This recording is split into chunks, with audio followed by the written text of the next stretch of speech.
Hi everyone, I am S R K and you are watching grammar वाला। So आज हमारा जो lesson है वो 12th क्लास है। 12th क्लास का सेक्शन प्रोज, और प्रोज से फर्स्ट लेसन है हमारा द लास्ट लेसन, जो रिटन किया गया है अल्फॉन्स डॉडेट के द्वारा। तो आइए पहले अल्फॉन्स डॉडेट यानी कि जो हमारे इस लेसन के ऑथर हैं उनके बारे में जानते हैं। Alphonse डॉडेट 1840 to 1897 was a French novelist and short story writer। Alphonse डॉडेट, इनकी डेट ऑफ बर्थ जो है 1840 और डेट ऑफ इनकी जो डेथ है 1897। एक फ्रांसीसी उपन्यासकार और लघु कहानी लेखक थे। The last lesson is set in the days of Franco Prussian war 1870 to 1871 in which France was defeated by Prussia led by Bismarck. Last lesson Franco Prussian war जो 1870 से 1871 तक चला था, ये उसी के समय का लेसन है जिसको सेट किया गया था, जिसमें फ्रांस को प्रूशिया के द्वारा हरा दिया गया था और इसमें बिस्मार्क ने प्रूशिया का नेतृत्व किया था। बिस्मार्क के नेतृत्व के द्वारा प्रूशिया ने फ्रांस को हरा दिया था। Prussia then consisted of what now are the nations of Germany, Poland and parts of Austria. Prussia में उस समय कुछ हमारे भाग थे जो अब जर्मनी, पोलैंड और ऑस्ट्रिया के भाग हैं। ये उस समय प्रूशिया में होते थे या प्रूशिया में शामिल थे। In this story the French districts of Alsace and Lorraine have passed into Prussian hands. इस कहानी में अल्सास और लॉरेन के फ्रेंच डिस्ट्रिक्ट जो कि प्रूशियन के हैंड्स में चले गए। Read the story to find out what effect this had on life at school. इस कहानी को पढ़िए या पता लगाने के लिए कि इसका स्कूल लाइफ पर क्या इफेक्ट पड़ा था। तो ये हमारे अबाउट द ऑथर हुआ। अब देखते हैं अबाउट द लेसन उसकी समरी जो है, ठीक है। The last lesson written by Alphonse Daudet narrates about the year 1870 when the Prussian forces under Bismarck attacked and captured France. The last lesson Alphonse Daudet के द्वारा लिखा गया, ये 1870 के ईयर को उल्लेख करता है। 1870 के ईयर को उल्लेख करता है, नरेट करता है, बताता है जब प्रूशियन फोर्सेस ने बिस्मार्क के अधीन या बिस्मार्क के नेतृत्व में फ्रांस पर हमला कर दिया और उसके इलाकों पर कब्जा कर लिया। The now Prussian rulers discontinued the teaching of French language in the schools of Alsace and Lorraine. नए प्रूशियन जो शासक थे उन्होंने अल्सास और लॉरेन के स्कूलों में फ्रेंच लैंग्वेज को पढ़ाए जाने पर रोक लगा दी, डिसकंटिन्यू कर दिया। The French teachers were asked to leave. और फ्रेंच टीचर्स थे, उनसे जाने के लिए कह दिया गया कि वो छोड़ करके जा सकते हैं। तो आइए अब लेसन को डिटेल से पढ़ते हैं। I started for school very let that morning and was in great dread of scolding. I started for school very let that morning. उस सुबह मैं स्कूल के लिए बहुत देरी से रवाना हुआ। And was in great dread of scolding. Dread कहते हैं फियर, डर। स्कॉल्डिंग कहते हैं पीटे जाने का, और मुझे पीटे जाने का बड़ा डर था। स्पेशली विशेष रूप से because M Hamel had said. विशेष रूप से क्योंकि एम हैमल कह चुके थे that he would question us on participles, कि वो हमसे पार्टिसिपल्स के विषय में या पार्टिसिपल के बारे में प्रश्न पूछेंगे। And I did not know the first word about them. और मैं उनके बारे में यानी पार्टिसिपल्स के बारे में एक भी शब्द नहीं जानता था। For a moment I thought of running away and spending the day out of doors. एक क्षण के लिए मैंने भाग जाने का और घर से बाहर दिन बिताने के बारे में सोचा। It was so warm so bright. अब ये दिन के बारे में बता रहा है कि दिन, मौसम जो था इतना गर्म था और इतना चमकीला। The words were chirping at the edge of the boards. चिड़ियाँ जंगलों के किनारे, एज कहते हैं बाउंड्री, छोर, किनारा। चिड़ियाँ जंगलों के किनारे चहचहा रही थी। And in the open field back of the sawmill the Prussian soldiers were drilling. और खुले मैदान में आरा मशीन के पीछे प्रूशियन सोल्जर्स या प्रूशियन सैनिक युद्ध का अभ्यास कर रहे थे। It was all much more tempting than the rule of participle. ये सारी चीजें पार्टिसिपल्स के रूल से कहीं अधिक मनमोहक थी। टेम्पटिंग का मतलब लुभाने वाली, ललचाने वाली। Okay, but I had the strength to resist and I hurried off to school. But I had the strength to resist, लेकिन मुझ में विरोध करने की शक्ति थी। रेजिस्ट कहते हैं विरोध करना, अच्छे के लिए विरोध करना। ओके, रेजिस्ट का मतलब अच्छे के लिए विरोध करना। लेकिन मुझ में विरोध करने की शक्ति थी and I hurried off to school, और मैं स्कूल के लिए जल्दी से निकल पड़ा। When I passed the town hall, there was a crowd in front of the bulletin board. जब मैं, टाउन हॉल कहते हैं सभागार, जब मैं सभागार से गुजरा, वहां बुलेटिन बोर्ड कहते हैं सूचना पट, जिस पर सूचनाएं लिखी होती हैं। जब मैं सभागार से गुजरा, सूचना पट पर देयर वाज अ क्राउड, भीड़ लगी हुई थी। सूचना पट के सामने भीड़ लगी हुई थी। For the last 2 years all our bad news had come from there. पिछले 2 सालों से हमारी सभी बुरी खबरें यहीं से आई थी, जैसे कि द लास्ट बैटल्स, जो हमने युद्ध हारे थे, द ड्राफ्ट, और सेना में भर्ती के लिए जो नए आदेश निकले थे, the orders of the commanding officers, और सेना अधिकारी के आदेशों की सूचनाएं हमने सभी उसी बुलेटिन बोर्ड से पाई थी। And I thought to myself without stopping, और मैंने अपने आप में सोचा विदाउट स्टॉपिंग, बिना रुके हुए, what can be the matter now, अब क्या मामला हो सकता है। Then as I hurried by as fast as I could go, फिर मैं उतनी तेजी से निकला जितनी तेजी से मैं वहां से निकल सकता था या दौड़ सकता था। The blacksmith Wachter who was there with his apprentice reading the bulletin called after me. एक लोहार है, द ब्लैक स्मिथ, लोहार, वाक्टर नाम का, तो वाक्टर नाम का लोहार, जो वहां अपने प्रशिक्षु के साथ सूचना को पढ़ रहा था, खबर को पढ़ रहा था। कॉल्ड आफ्टर मी, मुझे पीछे से पुकारा। डोंट गो सो फास्ट बब, बब यूज किया गया है बॉय के लिए, बेटे या लड़के या बच्चे के लिए। लड़के इतनी तेज मत जाओ। You will get to your school in plenty of time, plenty कहते हैं ढेर सारा, बहुत समय, तुम अपने स्कूल पहुंच जाओगे, अभी ढेर सारा समय, या तुम अपने स्कूल समय पर पहुंच जाओगे, या तुम्हारे पास स्कूल पहुंचने के लिए अभी बहुत सारा समय है। I thought he was making fun of me and reached M Hamel's little garden all out of breath. I thought, मैंने सोचा, he was making fun of me, मैंने सोचा वह मेरी मजाक बना रहा है। And reached M Hamel's little garden all out of breath, all out of breath का मतलब है हाँफते हुए, पेंटिंग, और मैं एम हेमल के छोटे बगीचे में हाँफते हुए पहुंच गया। यूजुअली वैन स्कूल बिगन, अक्सर यह हमेशा जब स्कूल शुरू होते थे, देयर वाज अ ग्रेट वसल, बड़ा शोर शराबा होता था, which could be heard out in the street, जिसे बाहर गली में सुना जा सकता था।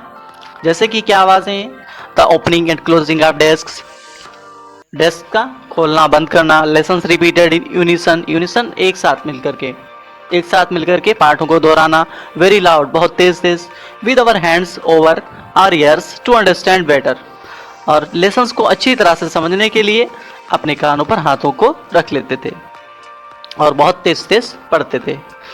And the teacher's great ruler rapping on the table, और अध्यापक का महान शासक, शासक यहाँ पर महान शासक यूज किया गया है डंडे के लिए, छड़ी के लिए। रैपिंग ऑन द टेबल, मेज पर थपथपाना या पीटना, मारना, और अध्यापक का डंडा मेज पर मारना, ये सारी आवाजें बाहर गली में स्कूल से सुनी जा सकती थी। But now it was also still, लेकिन अब यह सब इतना शांत था। आई had counted on the commotion, commotion का मतलब है शोरगुल। अब उसने सोचा था कि शोरगुल के बीच में वो बिना किसी को दिखे स्कूल पहुंच जाएगा, तो वही कहा है, I had counted on the commotion to get to my desk without being seen. मैंने उसी शोरगुल के बीच अपने आप बिना किसी को दिखे हुए पहुंच जाने के बारे में सोच लिया था। But of course that day everything had to be as quiet as Sunday morning, लेकिन वास्तव में उस दिन सारी चीजें इतनी शांत होनी थी जितने कि संडे को मॉर्निंग, संडे की मॉर्निंग होती है, संडे की मॉर्निंग एकदम शांत। थ्रू द विंडो आई सा माई क्लासमेट्स, विंडो से मैंने अपने सहपाठियों को देखा, ऑलरेडी इन दियर प्लेसेस, पहले से ही अपने स्थानों पर मौजूद थे।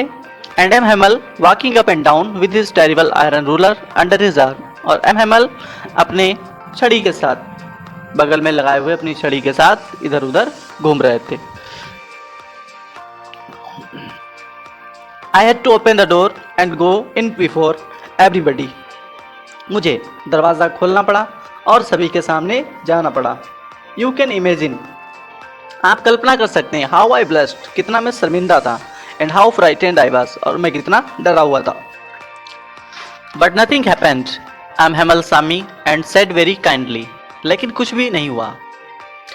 एम हेमल ने मुझे देखा और बड़ी दयालुता से कहा, go to your place quickly little friends, जल्दी से अपने स्थान पर जाओ। We are beginning without you, हम तुम्हारे बिना ही शुरू करने वाले थे, या हम तुम्हारे बिना ही शुरू कर रहे थे। आई jumped over the bench and set down at my desk, मैं बेंच के ऊपर से कूदा और अपनी डेस्क पर बैठ गया। Not till then when I had got a little over my fright, तब तक नहीं जबकि मैंने अपने डर पर थोड़ा काबू पा लिया। Did I see that our teacher had on his beautiful green coat, मैंने देखा कि हमारे अध्यापक अपनी सुंदर ग्रीन कोट पहने हुए थे। हिज फ्रिल्ड शर्ट, उनकी झालरदार shirt, the little black silk cap, और उनका छोटा काला रेशमी कैप, ऑल एम्ब्रॉयडर्ड, पूरी कसीदाकारी कहते हैं कढ़ाई बुनाई, that he never wore except on inspection and prize days, जिसे उन्होंने कभी निरीक्षण और पुरस्कार दिनों या पुरस्कार दिवस के अलावा नहीं पहना था। ये बहुत सारी ड्रेस, उस तरह की ड्रेस अपनी वो सुंदर पहने हुए थे। Besides the whole school seemed so strange and solemn, इसके अतिरिक्त पूरा स्कूल इतना विचित्र और इतना गंभीर दिखा। But the thing that surprised me most was to see on the back benches that were always empty, लेकिन वो चीज जिसने मुझे सबसे अधिक सरप्राइज किया, आश्चर्यचकित किया, was to see, या देखना, on the black benches that were always empty, the blessed people sitting quietly like ourselves, पिछली बेंचेस पर जो हमेशा खाली रहती थी, गांव के लोग शांतिपूर्वक हमारी तरह बैठे हुए थे। Old Hauser with his three-cornered hat, the former mayor, the former postmaster and several other besides. Old Hauser एक व्यक्ति के लिए है, ओल्ड हॉजर बूढ़ा व्यक्ति है, अपने 3 कोनों वाले केप हेड को पहने हुए था। फॉर्मर मेयर, पूर्व के मेयर, फॉर्मर पोस्टमास्टर, पूर्व के पोस्टमास्टर, सेवरल अदर बिसाइड्स, इनके अलावा भी या इनके अतिरिक्त भी और कई अन्य लोग बैठे हुए थे। एवरीबडी लुक्ड सैड, हर कोई दुखी दिखा, and Hauser had brought an old primer thumbed at the edges, और हॉजर एक पुराना प्राइमर लाए हुए थे, थम्ड एट द एजेस, जिनके किनारों पर अंगूठे के निशान थे, अंगूठों से, and he held it open on his knees with his great spectacles lying across the pages. एक बूढ़ा व्यक्ति अपनी पुरानी प्राइमर बाल पोथी लाया था, जिसके किनारे अंगूठों से पेज पलटने के कारण गंदे हो रहे थे। He held it open on his knees, और उसने इसे अपने घुटनों तक खोल रखा था। With his great spectacles lying across the pages, और उसका बड़ा चश्मा उसके पृष्ठों पर, प्राइमर के पृष्ठों पर पड़ा हुआ था।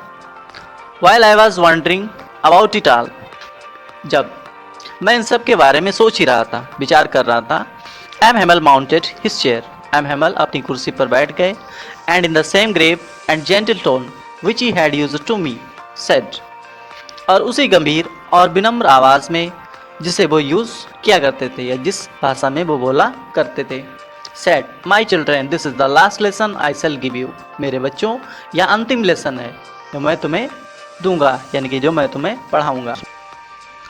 The order has come from Berlin to teach only German in the schools of Alsace and Lorraine. Berlin से अल्सास और लॉरेन के स्कूलों में केवल जर्मन पढ़ाए जाने का आदेश आया है। The new master comes tomorrow. नए अध्यापक कल आएंगे। This is your last French lesson. ये तुम्हारा फ्रेंच लेसन का अंतिम लेसन है। I want you to be very attentive. मैं चाहता हूँ कि आप बहुत एकाग्र हों। अटेंटिव का मतलब ध्यान लगाने योग्य, आप बहुत एकाग्र हों। What a thunderclap these words were to me. ये शब्द मेरे लिए एक बिजली की कड़कड़ाहट की तरह थे। Oh the rage, अरे बेचारे, that was what they had put up at the town hall, यही था जो उन्होंने सभागार में लगाया था। माई लास्ट फ्रेंच लेसन, मेरा अंतिम French lesson. Why I hardly knew how to write, क्यों मैं मुश्किल से ही तो अभी लिखना जान पाया था। I should never learn any more, अब मैं कभी भी सीख नहीं पाऊंगा। आई मस्ट स्टॉप हेयर, मुझे यहीं रुकना होगा। Then oh how sorry I was for not learning my lessons, मुझे अपने लेसन्स को पढ़ने के लिए ना पढ़ने के लिए मुझे कितना खेद था, कितना दुखी था। For seeking words eggs are going sliding on stars, चिड़ियों को खोजना, उनके अंडे खोजना और सार पर जाकर के स्लाइडिंग करना, फिसलना, ये सारी चीज़ें उसको अच्छी लगती थी। My books that had seemed such a nuisance a while एगो, मेरी किताबें जो मुझे थोड़ी देर पहले नॉइसेंस, बकवास, बेकार लगती थी। सो हैवी टू कैरी, कितनी ले जाने के लिए भारी थी। My grammar and my history of the saints were old friends now that I couldn't give up, जो किताबें, अपनी किताब ग्रामर की और सेंट्स के हिस्ट्री की किताबें, ये मेरी पुराने मित्र थी जिन्हें मैं अब छोड़ नहीं सकता था। एंड हेमल टू, और एम हेमल भी। The idea that he was going away, यह विचार कि वो जा रहे हैं। That I should never see him again, और मैं उन्हें दोबारा कभी भी नहीं देख पाऊंगा। Made me forget all about his ruler and how cranky he was, ये सारी चीज़ें भुला दी। हिज रूलर, उनका मारना, और कि वो कितने बदमिजाज थे, ये सारी चीज़ें भुला दी। Made me forget all about his ruler and how cranky he was. और एम हेमल भी, यह विचार कि वो जा रहे हैं, मैं उन्हें कभी दोबारा नहीं देख पाऊंगा। उनका डंडा और वो कितने बदमिजाज थे, ये सारी चीज़ें मैंने भुला दी। पुअर मैन, बेचारा आदमी। It was in honour of this last lesson, ये इस अंतिम लेसन के ही समान में था। That he had put on his fine Sunday clothes, कि उन्होंने अपने अच्छे रविवार को पहनने वाले कपड़े पहने हुए थे। And now I understood why the old man of the village were sitting, अब मैं समझा कि गांव के बूढ़े लोग क्यों बैठे हैं। Were sitting there in the back of the room, और अब मैं समझा कि ये गांव के बूढ़े लोग कमरे में पीछे क्यों बैठे हुए हैं। It was because they were sorry too, ऐसा इसलिए था क्योंकि वे भी दुखी थे। And they had not gone to school more, और वे अधिक स्कूल नहीं जा पाए थे। It was their way of thanking our master for his 40 years of faithful service and of showing their respect for the country that was theirs no more, ये उनका, हमारे मास्टर को उनके 40 साल ईमानदारी की सेवा के लिए धन्यवाद देना था, और अपना सम्मान दिखाना उस देश के लिए जो उनका अब नहीं रहा था। While I was thinking of all this, जब मैं इन सब के बारे में सोच ही रहा था, I heard my name called, मैंने सुना मेरा नाम पुकारा गया। It was my turn to recite, पढ़ने की बारी मेरी थी। What would I not have given to be able to say that dreadful rule for the participles, all through, very loud and clear and without one mistake. बिना किसी गलती के अच्छी तरह से पार्टिसिपल्स के भयानक नियमों को पूरा जोर जोर से कहने के लिए समर्थ होने में, या कहने में समर्थ होने के लिए मैं क्या कुछ नहीं करने को तैयार था। But I got mixed up on the first words, लेकिन मैं पहले शब्द पर ही उलझ गया। And stood there, holding on to my desk, और अपनी डेस्क को, मेज को पकड़कर मैं खड़ा रहा। My heart beating and not daring to look up, मेरा हृदय या दिल धड़क रहा था और मुझ में ऊपर देखने की हिम्मत भी नहीं थी। I heard M. Hamel say to me, मैंने सुना M. Hamel मुझसे कहते हैं, I won't scold you, little friends, मैं तुम्हें नहीं डांटूंगा, little friends, you must feel bad enough, तुम काफ़ी अधिक बुरा महसूस कर रहे होगे। सी हाउ इट इज, देखो यह कैसा है। Every day we have said to ourselves, हर दिन हमने अपने आप से कहा वाह I have plenty of time, अरे मेरे पास ढेर समय है, प्रचुर मात्रा में समय है। आई लर्न इट टुमारो, मैं इसे कल सीख लूंगा। And now you see where we have come out, अब तुम देख रहे हो कि अब हम कहाँ आ गए हैं। And that is great trouble with Alsace, और यही अल्सास के साथ बड़ी ट्रबल परेशानी है। She puts off learning till tomorrow, वो कल के लिए सीखना स्थगित कर देते हैं। पुट्स ऑफ, स्थगित कर देना, टाल देना, वो कल के लिए सीखना स्थगित कर देती है। Now those fellows out there will have the right to say to you, अब वो साथी जो बाहर हैं, जो पर्सन सोल्जर्स, अब वो साथी जो बाहर हैं उन्हें तुमसे कहने का अधिकार होगा। हाउ इज इट, या कैसी है। You pretend to be a Frenchman, तुम फ्रांसीसी होने का बहाना करते हो। And yet you can neither speak nor write, और फिर भी ना तो तुम लिख सकते हो और ना ही बोल सकते हो योर ओन लैंग्वेज, और फिर तुम फ्रांसीसी होने का बहाना करते हो और फिर भी तुम ना तो अपनी भाषा को बोल सकते हो और ना ही लिख सकते हो। But you are not the worst poor little friends, लेकिन बेचारे छोटे फ्रेंड्स, तुम ही अधिक बुरे नहीं हो, या तुम ही अधिक सबसे बुरे नहीं हो।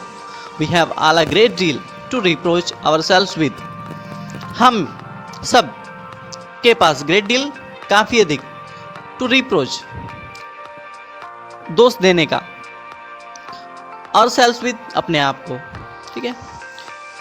हम सबके पास अपने आप को दोष देने के पर्याप्त कारण हैं। Your parents were not anxious enough to have you learn, तुम्हारे माता पिता तुम्हें सिखाने के लिए अधिक परेशान या अधिक चिंतित नहीं थे। They preferred to put you to work on a farm और एट द मिल्स, वो तुम्हें किसी फार्म पर या मशीन पर, मिल्स में काम करना तुम्हारा अधिक पसंद करते थे।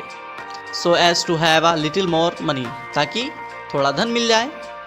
And I have been to blame also, और मैं भी दोषी रहा हूँ। Have I not often sent you to water my flowers instead of learning your lessons, क्या मैंने तुम्हें तुम्हारे पाठ सिखाने के बजाय अपने फूलों में पानी डालने के लिए नहीं भेजा है। And when I wanted to go fishing did I not just give you a holiday, और क्या जब मैं मछली पकड़ने के लिए जाना चाहता था, क्या मैंने तुम्हें छुट्टी नहीं दी। Then from one thing to another, फिर एक के बाद दूसरी बात करते हुए M Hamel went on to talk of the French language, M Hamel फ्रांसीसी भाषा के बारे में बात करते रहे। Saying that it was the most beautiful language in the world, यह कहकर कि यह संसार में सबसे सुंदर भाषा है। द क्लियरेस्ट, सबसे स्पष्ट। द मोस्ट लॉजिकल, सबसे अधिक तार्किक या तर्कसंगत। That we must guard it among us, कि हमें इसे अपने बीच में सुरक्षित करना चाहिए। एंड नेवर फॉरगेट इट, और इसे कभी भूलना नहीं चाहिए। Because when a people are enslaved, a people यहाँ पर कहा गया है देश के लोगों के लिए। व्हेन अ पीपल आर इंस्लेप्ड, जब एक देश के लोगों को गुलाम बनाया जाता है, as long as they hold fast to their language, जब तक वो अपनी भाषा से होल्ड फास्ट, मजबूती से बंधे रहते हैं। To their language it is as if they had the key to their prison, जब एक क्लास के लोगों को गुलाम बनाया जाता है, जब तक वो अपनी भाषा से मजबूती से जुड़े रहते हैं या बंधे रहते हैं, या ऐसा है मानो कि उनके पास जेल की चाबी हो।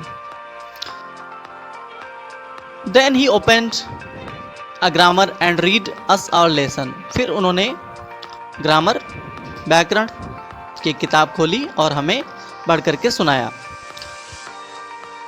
आई was amazed to see how well I understood it, मैं यह देख करके आश्चर्यचकित था कि मैं इसे कितनी अच्छी तरह से समझ लिया या समझा। All he said seemed to so easy, सब कुछ जो उन्होंने कहा मुझे इतना अधिक आसान, इतना आसान प्रतीत हुआ। I think too, मैं यह भी सोचता हूँ that I had never listened so carefully, मैंने यह भी सोचा कि मैंने कभी इतना ध्यानपूर्वक सुना ही नहीं था। And that He had never explained everything with so much patience. और यह कि उन्होंने कभी भी किसी चीज को इतना अधिक धैर्य के साथ समझाया भी नहीं था. It seemed almost as if the poor man wanted to give us all he knew before going away. लगभग ऐसा प्रतीत हुआ मानो कि वह बेचारा आदमी हम सबको यह सब कुछ देना चाहता था जाने से पहले जो कुछ वो जानते थे. And to put it all into our heads at once stroke. और वो सारी चीज़ें हमारे मस्तिष्क में एक ही बार में डाल देना चाहते थे. After the grammar, we had a lesson in writing. Grammar के बाद हमारा लिखने का एक पार्ट था. That day M. Hamel had new copies for us. उस दिन M. Hamel के पास हमारे लिए नई कॉपियाँ थी. Written in a beautiful round hand. सुंदर वक्राकार लिखाई में लिखी हुई. वक्राकार कहते हैं जो कहीं से तिरछी टेढ़ी ना हो वक्राकार गोल. France Alsace. तो ब्यूटीफुल राउंड हैंड में क्या लिखा था? France Alsace. They looked like little flags floating everywhere in the schoolroom, hung from the rod at the top of our desks. वे छोटे झंडे कमरे जो स्कूल रूम था, स्कूल रूम में हर जगह तैरते हुए इस तरह से दिखाई दिए. Hung from the rod at the top of our desk. और जो हमारी मेजों के ऊपर छड़ों से लटका दिए गए हैं. वो ऐसे लग रही थी जैसे कि विद्यालय के उस कमरे में छोटे छोटे झंडे लहरा रहे हैं. You are to have seen how everyone set to work.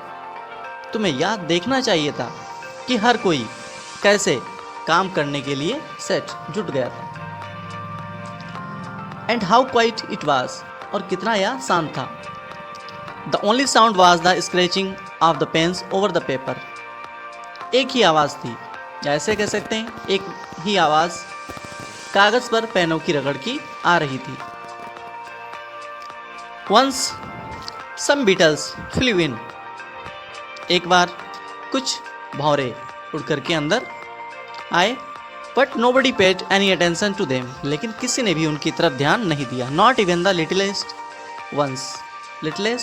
छोटे बच्चों ने भी उनकी तरफ ध्यान नहीं दिया. Who work right on tracking their fish hooks. जो ठीक अपने मछली को पकड़ने के कांटों बंसी के कांटे बनाने में व्यस्त रहते थे. As if it was French too. वो यह सोचते थे कि मानो यह भी एक फ्रांसीसी भाषा है. On the roof the pigeons cooed very low. छत पर कबूतरों ने बहुत धीरे से गुटरगू किया, या छत पर कबूतर बहुत धीरे से गुटरगू कर रहे थे. And I thought to myself. और मैंने स्वयं में सोचा, will they make them sing in German even the pigeons. क्या वो इन कबूतरों को भी जर्मन भाषा में गवाएंगे या बुलवाएंगे. Whenever I looked up from my writing. जब कभी भी मैं अपनी लिखाई से ऊपर देखता था, या मैं अपने लिखने के दौरान जब कभी भी मैं ऊपर देखता था, I saw M. Hamel sitting motionless in his chair. मैं देखता था M. Hamel motionless, एकदम शांत अपनी कुर्सी पर बैठे हुए. And gazing first at one thing. और पहले एक चीज़ की तरफ निहारते या घूर के देखते. Then at another. फिर दूसरी चीज़ की तरफ. As if he wanted to fix in his mind just how everything looked in that little school room. मानो कि वो हर चीज़ को उस छोटे से स्कूल कमरे में जिस तरह से चीज़ें दिख रही थीं, मानो कि वो अपने मस्तिष्क के अंदर इन सभी चीज़ों को समा लेना चाहते थे. Fancy for 40 years he had been there in the same place. 40 सालों से वो ठीक उसी स्थान पर रहे. With his garden outside the window and his class in front of him, just like that. 40 सालों से वो अपने बाहर विंडो के बाहर बगीचे और ठीक अपने सामने क्लासरूम, ठीक उसी तरह से वो उसी स्थान पर रहे.